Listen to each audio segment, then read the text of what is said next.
बिस्मिल्लाहिर्रहमानिर्रहीम अस्सलाम वालेकुम वेलकम तुहद बेक लट सान यूट्यूब चैनल पे ये नाव कुक विद अमरीन सान अजिच रेसिपी वस्त हाक तो ठूल रेसिपी स्टार्ट करने ब्रोह अगर तुम ये चैनल पे नई छो चैनल कर सब्सक्राइब तो वीडियो वो एंडस तम चलो करो रेसिपी स्टार्ट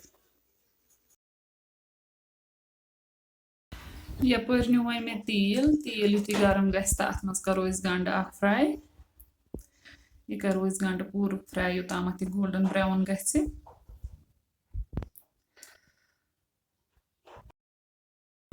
ये गो यह गंड फ्राई तो अत मज त्रो मे वस्त हाक थोमुत छलित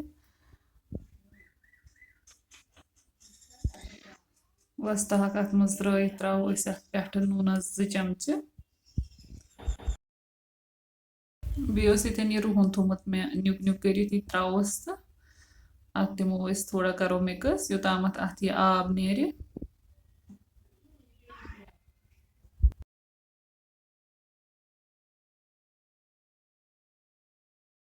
यीतन यह आब वन द्रामुत नेबर तो वन त्रो अत मज कह मसाल अत बेसिक मसाल त्रावन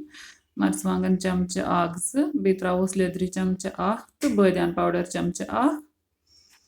बाकी अत कहन मसाल त्रावन तो यह करो मिक्स वन असल पे तो करो यह मसाल फ्राई ना आब त्रावन बे अत पन आब द्राव सू अत कर ड्राई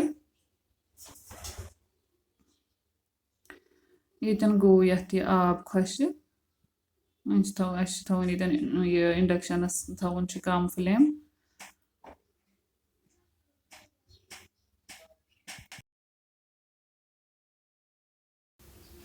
यीतन गो ये ड्राई अत द्राव तील वापस वन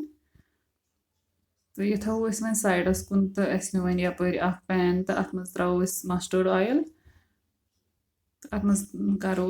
ठूल 2 निम ये तथ त्रो मे खाली नून योत तो दितमक छोक तो तम बनाओ यथ मज वन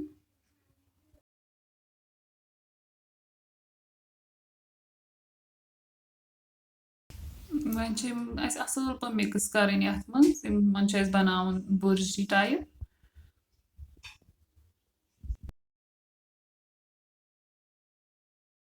यीतन गई ठूल रेडी तो यम त्रो वन वस्त हाकस मज ऑलरेडी थोमुत रेडी कर तो करो ये मिक्स 1-2 मिनट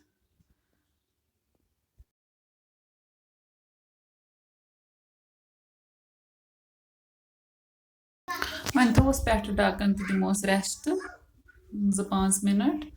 तो करो तम पे सर्व सानी रेसिपी ये रेडी गम तुम अगर सानी रेसिपी पसंद आम वीडियो कर ज्यादा से ज्यादा लाइक तो शेयर दीजो पन फीडबैक कमेंट सेक्शनस में रेसिपी कर जरूर ट्राई अल्लाह हाफिज।